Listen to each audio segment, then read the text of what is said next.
I cannot recall my age when I realized people were beacons of God's light. Pretty young, if memory serves me. I mean, they taught us in school that we operate on a kind of electrical system. Where that electricity came from, heart and brain, was a source of great mystery to me. My younger self devoured books voraciously, and in my general understanding of what makes most people tick, I came to the realization, too, that we are all interconnected in a mysterious, even magical way. In 1971, I ran away from home to New York City.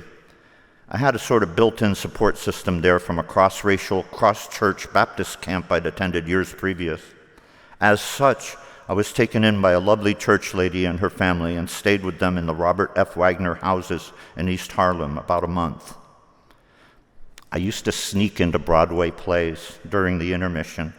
It was relatively easy to just pick up a discarded ticket stub and mosey on in when they flickered the lights to get everyone's attention. It was there at an intermission of Hair that I recognized a former apprentice master from the Bull Barn Theater in Boalsburg, Pennsylvania, Jerry Bartell. He, in turn, introduced me to several members of Jesus Christ Superstar, and then I ended up staying with them a few months until my grocery store stock boy salary could afford me my own place.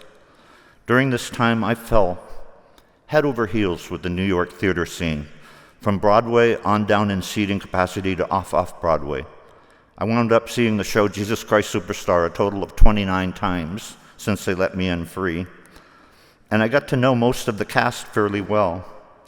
Once I knew the show, I came to love watching the interactions of the chorus and the business they would mime in large crowd scenes, as well as the sort of light they would emit individually and collectively, especially while singing. One afternoon, the two small priests, Michael Meadows and Alan Bronstein, ran up to me and excitedly asked me, hadn't I done some technical theater work in the past? Seems a cousin of a cast member who ran lights had inadvertently left the lighting up all night and burned out the system. They said if I could get it fixed by their midnight showing of The King's Crown, I'd have a job for the run of the show. My best friend from high school, Jason Armstrong, just happened to be visiting, and together we not only fixed the lighting board at the St. Clement's Church Theater, but with all the extra time before the showtime, we decided to overhaul the rather plain up and down lighting of the show and added all kinds of special effects, such as punching holes in Mountain Dew cans to create a forest effect on the floor.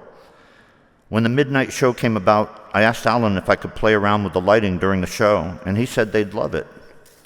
Well, I felt like a creature of light up there in that lighting booth as I manipulated the now repaired board's rheostats and dimmers, adding mood and I hoped depth to the show, an already lovable musical fairy tale. That Christmas of '71 I'll never forget. The casts of both Hair and Jesus Christ Superstar came marching together from their respective theaters, and we converged on Times Square singing both Christmas carols and anti-war songs about Vietnam. There I discovered that the rays of light which emanate from people seem more sharply defined, shinier, brighter, when a sincere social cause is involved.